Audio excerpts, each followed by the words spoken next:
여러분에게 하나님은 어떤 분이십니까? 우리는 하나님이 어떤 분이신지를 생각할 때 가장 먼저 사랑의 하나님을 떠올리곤 합니다. 맞습니다. 하나님은 사랑의 하나님이십니다.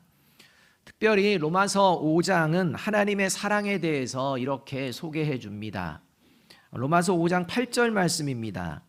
우리가 아직 죄인 되었을 때에 그리스도께서 우리를 위하여 죽으심으로 하나님께서 우리에 대한 자기의 사랑을 확증하셨느니라. 이 말씀은 우리가 사랑받을 자격이 있어서 하나님이 우리를 사랑한 것이 아니라 우리가 사랑을 받을 자격이 없는 죄인의 상태일 때 하나님이 우리를 사랑해 주셨다라는 말씀입니다. 그런데 여러분, 이 말씀을 하나님은 우리를 사랑하시기 때문에 우리가 죄를 지어도 괜찮다는 말씀으로 오해해서는 곤란합니다.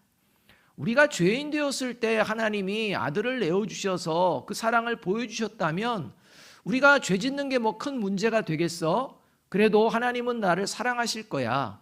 죄 짓는 거 큰 문제가 아니겠지 라고 생각하며 살라고 이 말씀을 주신 게 아니라는 겁니다. 이 말씀은 우리의 죄를 대신해서 예수님을 십자가에 내어주신 하나님의 사랑은 우리가 더 이상 죄 가운데 살아가지 않게 하시는 사랑이라는 말씀입니다.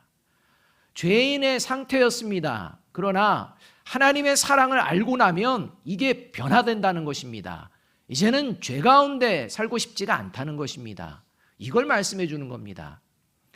따라서 하나님의 사랑이 우리 안에 역사하게 된다면 그 사랑은 반드시 저와 여러분이 가진 죄의 문제를 청산하게 하시는 능력으로 나타나게 된다는 겁니다.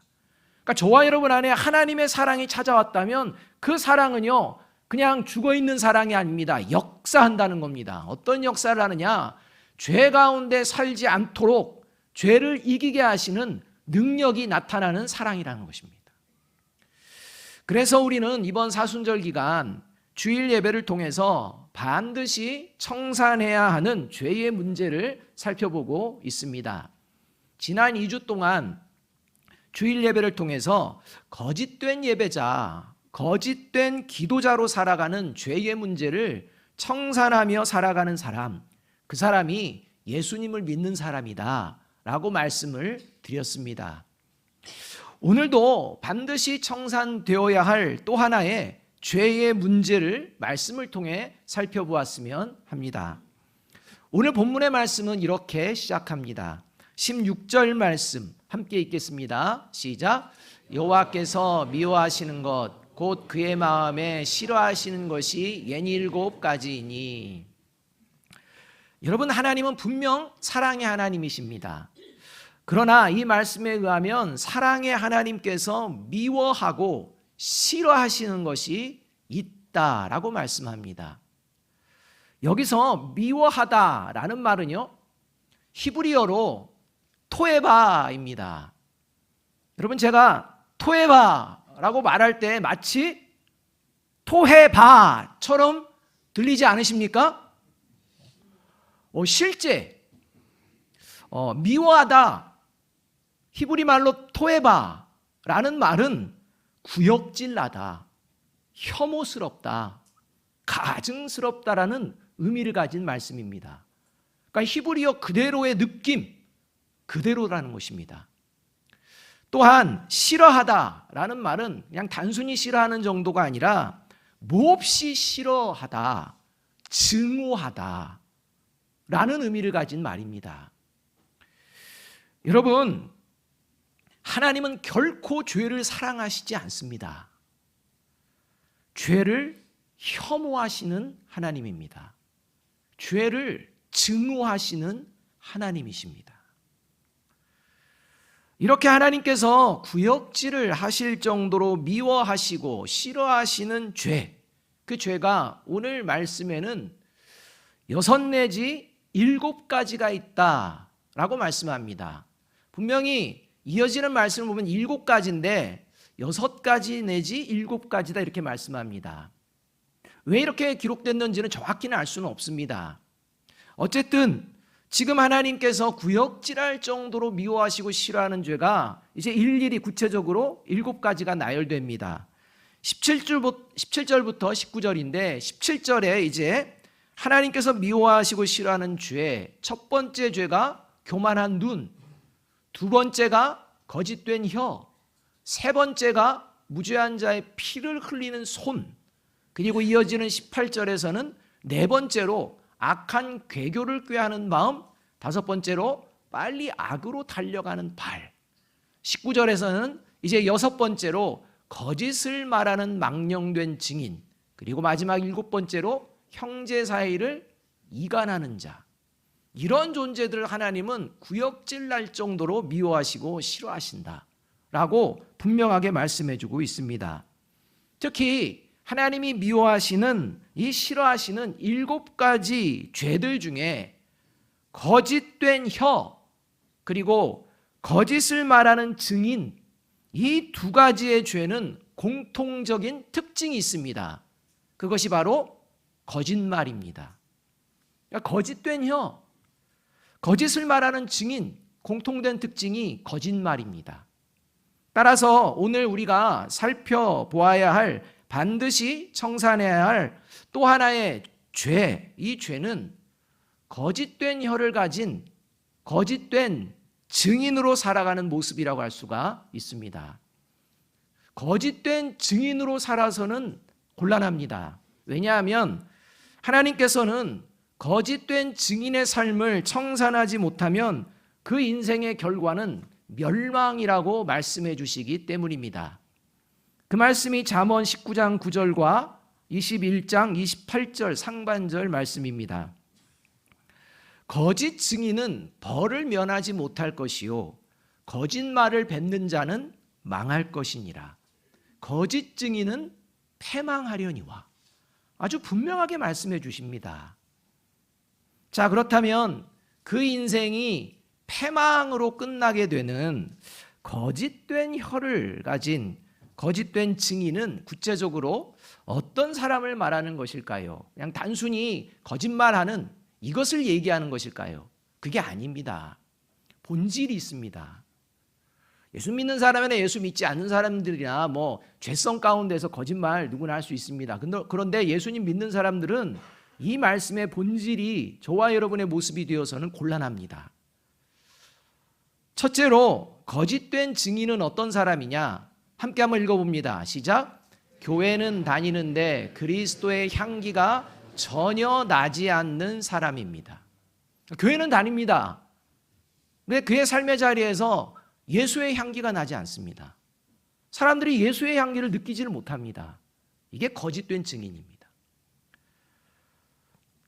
17절 상반절 말씀 함께 한번 읽어보겠습니다. 시작. 곧 고만한 눈과 거짓된 혀와. 이 말씀에 의하면 하나님이 미워하시고 싫어하시는 것 중에 하나가 거짓말하는 혀다라는 말씀입니다. 여러분은 하나님의 말씀만이 영원한 생명으로 인도하는 말씀인 줄로 믿으십니까? 만일 하나님의 말씀만이 영원한 생명으로 인도하는 말씀임을 믿는다고 말은 하면서 실제 삶의 자리에서는 하나님의 말씀대로 살아가지 않고 있다면 그것이 바로 하나님이 미워하시고 싫어하시는 거짓말이라는 겁니다. 입으로는 믿는다고 말합니다. 그런데 삶으로는 믿음으로 살지 않습니다. 하나님이 증오하시는 거짓된 혀를 가진 사람입니다.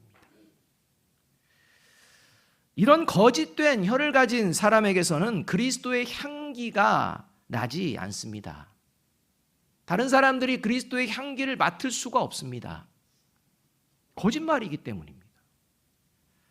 그래서 예수님께서 하나님의 말씀을 믿는다고 말은 하면서 하나님의 말씀보다 자신의 생각대로 살아가던 유대인들을 향해 아주 엄중하게 경고해 주신 것입니다. 그 말씀이 마태복음 8장 38절과 44절 말씀입니다. 나는 내 아버지에게서 본 것을 말하고 너희는 너희 아비에게서 들은 것을 행하느니라. 같이 읽습니다. 너희는 너희 아비 마귀에게서 났으니 너희 아비의 욕심대로 너희도 행하고자 하느니라. 그는 처음부터 살인한 자요 진리가 그 속에 없으므로 진리에 서지 못하고 거짓을 말할 때마다 제 것으로 말하나니 이는 그가 거짓말쟁이요 거짓의 아비가 되었음이라. 이 말씀은 하나님의 말씀대로 살아가지 않고 자기 생각대로 자기 욕심대로 살아가면서도 나 하나님 믿어요 라고 말을 한다면 그건 거짓말이고 그것은 사탄의 자녀라는 증거다 라는 말씀입니다. 그러니까 하나님의 말씀만이 영원한 생명의 말씀인 줄로 믿습니다 해놓고 실제 삶의 자리는 생명의 말씀을 따르지 않습니다. 거짓말쟁이라는 겁니다. 거짓된 증인이라는 겁니다. 반면에 예수님을 믿는 순간 예수님을 믿는 사람은 반드시 그리스도의 향기를 풍겨내는 증인으로 살아가게 됩니다. 왜냐하면 성령님이 함께 하시기 때문입니다. 그래서 예수님께서 예수님을 믿는 사람들의 삶의 모습 사도행전 1장 8절에서 아주 정확하게 가르쳐 주십니다.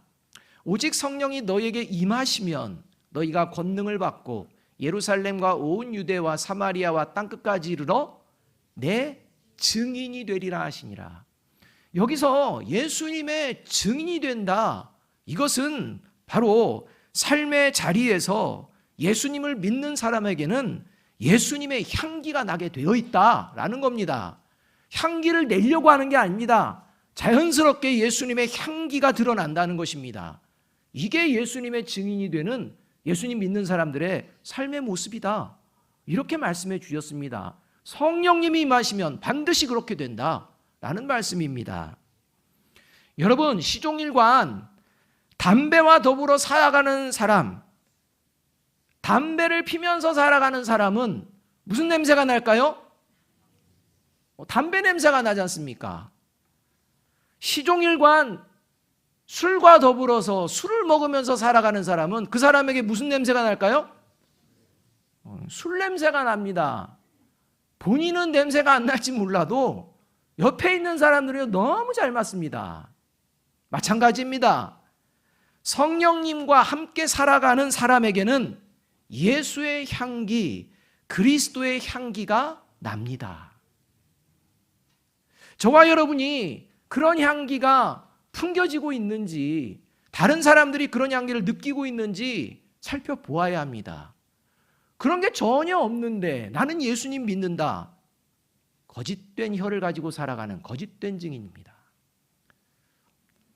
바야흐로 37년 전 제가 대학생 때, 그때는 지금 문화와 많이 다릅니다. 서울로 이제 대학을 오게 된 고등학교 동창들이 음식점에 모였습니다. 예수님을 믿지 않는 친구들도 있어서 식사 자리에서 술도 마십니다. 그리고 기분 좋으면 그 자리에서 일어나서 뭐 할까요? 노래 부릅니다. 아마 모르시는 분들도 많이 계실 텐데 그때는 그랬습니다. 그냥 음식점에 앉아서 밥 먹고 술 마시고 기분 좋으면 나 노래 하나 할게. 일어나서 그 자리에 노래해도 주변에서 사람들이요 그렇게 신경 안 썼습니다. 오히려 노래 잘하면 박수도 쳐주고 막 그랬습니다. 그때 한 친구가 일어나서 자기도 노래를 하겠다는 겁니다. 그리고 노래를 불렀습니다. 찬송가입니다. 가사도 잊혀지지 않습니다. 잊을 수가 없습니다. 나 같은 죄인 살리, 이렇게 이제 시작을 한 겁니다. 이거를 이제 보고 듣자마자 동창들 중 일부가 말을 하는 겁니다. 내 저럴 줄 알았어 내가. 야 1절만 하고 그만해. 이렇게 하는 겁니다. 그러니까 그 친구가 1절을 마쳤습니다. 그리고 큰 죄악에서 건지신 2절 합니다. 몇 절까지 했을까요? 4절까지 꿋꿋하게 합니다. 그리고 앉으면서 친구들 예수님 믿어라. 그리고 앉습니다. 여러분 그때 그 자리가요 굉장히 어색했을까요? 안 했을까요? 어색하지 않았습니다. 친구들의 표정은 내 그럴 줄 알았다. 끝까지 할 줄 알았다. 이런 표정입니다. 왜냐하면 그 친구가 예수님을 잘 믿는 친구이고 언제든지 틈만 나면 친구들한테 야, 예수님 믿어야 돼 라고 말하는 친구였기 때문입니다. 여러분, 술 먹는 친구들 앞에서 찬송가 부르는 그 친구, 여러분 초대하고 싶습니까? 안 하고 싶습니까? 그런데 그 친구는 모일 때마다 초대가 됐을까요? 안 됐을까요? 됐다니까요. 그리고 각오들을 하고 있는 겁니다. 걔가 노래한다 하면 또 찬송가 나오는구나. 그리고 한마디씩 하는 겁니다. 그만해라. 알았다. 여러분, 친구들이 아는 겁니다. 그가 정말 예수님을 잘 믿는다는 걸. 여러분, 여러분에게도 친구들 있으시죠? 예수님을 믿지 않는 친구들 있으시죠? 예수님을 믿지 않는 친구들에게 예수님 믿으라는 말을 못하는 사람, 과연 그 친구를 사랑하는 것일까요? 아닐까요? 여러분, 저와 여러분의 모습을 보자는 것입니다. 고린도후서 2장 15절과 16절 상반절은요, 아주 분명하게 말씀합니다. 우리는 구원을 얻는 사람들 가운데에서나 멸망을 당하는 사람들 가운데서나 하나님께 바치는 그리스도의 향기입니다. 그러나 멸망을 당하는 사람들에게는 죽음에 이르게 하는 죽음의 냄새가 되고 구원을 얻는 사람들에게는 생명에 이르게 하는 생명의 향기가 됩니다. 그 사람이 어떤 길을 갈지는 하나님만이 아십니다. 그러나 그들에게 영원한 생명의 길이 있다는 것을 전해고 삶으로 보여낼 존재는 저와 여러분인 줄로 믿습니다. 바라기는 가정에서 가족들에게, 일터에서 동료들에게, 교회 공동체에서 성도들에게 거짓말을 하는 존재들이 아니라 예수의 향기, 그리스도의 향기가 되어 살아가시는 저와 여러분이 되시기를 주님의 이름으로 축복합니다. 이 모습이 바로 거짓된 증인의 삶을 청산하며 살아가고 있다는 증거라는 것입니다. 둘째로 거짓된 증인은 이런 사람입니다. 같이 읽습니다. 시작. 이웃을 내 마음대로 심판하는 심판자가 되어서 살아가는 사람입니다. 여러분, 예수님을 믿는 사람은 사람을 함부로 판단하고 심판하는 마음으로 살아가지 않습니다. 저와 여러분에게 그런 모습이 있다면 그게 바로 거짓된 증인이라는 겁니다. 사람들을 함부로 판단합니다. 심판합니다. 저런 존재는, 이런 존재는 하면서 그러면서 자기는 예수님 믿는다는 겁니다. 여러분, 예수님 믿는다는 거 거짓말입니다. 예수님 믿는 사람은 그렇게 살아가지 않습니다. 저와 여러분이 한 주간 어떻게 살아갔는지 돌아보아야 합니다. 19절 상반절 말씀 우리 함께 한번 읽어보겠습니다. 같이 읽습니다. 시작. 거짓을 말하는 망령된 증인과, 이 말씀은 재판을 받는 자리에 증인으로 참석해서 거짓말을 하는 사람들, 이런 사람 하나님이 미워하시고 싫어하신다는 것입니다. 재판을 받는 자리에 참석하는 증인은 거짓말, 다시 말해서 위증을 해서는 안 됩니다. 왜냐하면 재판에서 증인은 심판자가 아니고 정의와 공의가 이루어질 수 있도록 사실과 진실을 말하는 사람이기 때문입니다. 상대방을 심판하는 자리가 아닙니다. 자기가 가지고 있는 사실과 진실을 그냥 재판관에게, 심판하실 사람에게 이야기해 주는 자리입니다. 정의와 공의를 이루기 위해서 말입니다. 그래서 거짓을 말하면 안 됩니다. 위증하면 안 됩니다. 그런데 이런 재판의 자리에서 위증을 하게 되면 무고한 사람이 처벌을 받을 수 있습니다. 그러니까 죄가 없는데 거짓말로 죄가 있다고 해서 처벌을 받을 수가 있다는 겁니다. 반대로 분명 죄가 있는 사람인데 이 증인이 저 사람은 죄가 없어요 라고 말을 하면요, 죄에서 풀려날 수도 있습니다. 이것을 알면서도 위증을 한다는 것, 거짓말에 의해서 한 사람의 인생이 좌우될 수도 있다는 것을 알면서도 위증을 한다는 것은 재판관도 아니면서 내 마음대로 상대방을 심판하겠다는 행동입니다. 재판관이 심판하기 전에 자기가 먼저 심판해버리는 겁니다. 거짓말을 해서 저 사람 도와야지. 거짓말을 해서 저 사람을 그냥 죄인으로 만들어버려야지. 얼마나 악합니까? 여러분, 이웃을 내 마음대로 심판하는 심판자로 살아가는 사람이 그런 사람이라는 것입니다. 이런 사람의 특징이 있습니다. 그러니까 이웃을 내 마음대로 심판하는 심판자의 마음으로 살아가는 사람의 특징이 있는데, 그 특징 중에 하나가 뭐냐? 이웃을 내 편인 사람과 내 편이 아닌 사람을 나누며 살아갑니다. 사람을 만날 때마다 그렇습니다. 함께 할 때마다 그렇습니다. 공동체 생활에도 마찬가지입니다. 만나면서 내 편인 사람, 내 편이 아닌 사람, 이렇게 나누놓습니다. 이게 이웃을 판단하고 함부로 판단하고 심판하는 자의 모습이라는 겁니다. 내 편을 위해서라면 얼마든지 거짓말할 수 있다고 생각합니다. 또한 내 편이 아닌 상대방을 무너뜨리기 위해서라면 또 얼마든지 언제든지 거짓말도 할 수 있다고 생각하며 살아갑니다. 그리고 그렇게 행합니다. 이런 맥락에서 가짜 뉴스를 만들고 가짜 뉴스를 전하는 사람들 역시 하나님이 증오하는 거짓된 증인들입니다. 그래서 출애굽기 23장 1절은 이렇게 말씀해 줍니다.